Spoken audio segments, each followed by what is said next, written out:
თავი მე-17. დაიძრა მწყობრად ისრაელის მთელი საზოგადოება სინაის უდაბნოდან. უფლის ბრძანებისამებრ და დაიბანაკეს რეფიდიმში, სადაც ხალხისთვის სასმელი წყალი არ იპოვებოდა. შეშჩიოდა ხალხი მოსეს და ეუბნებოდა: მოგვეცით სასმელი წყალი, უთხრა მათ მოსემ.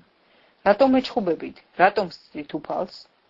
ხალხს წყალი სწყუროდა, უჩიოდა ხალხი მოსეს და ამბობდა: რისთვის გამოგვიყვანა ეგვიპტიდან?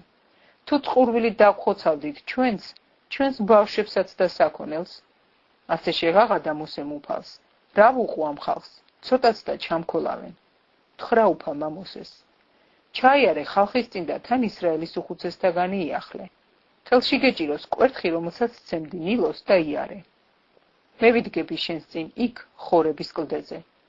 დახკარი კლდეს და გამოვა წყალი და დაალევს ხალხი. ასეც გააკეთა მოსემ ისრაელის უხუცესთა თვალწინ.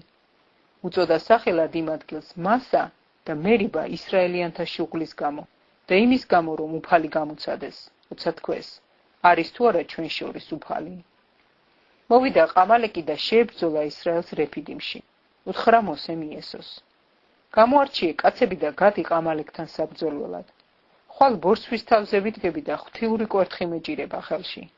ისე მოიქცა იესო, როგორც უბრძანა მოსემ. წავიდა ყამალეკთან საბრძოლველად, ხოლო მოსე, აარონი და ხური ბორცვზე ავიდნენ.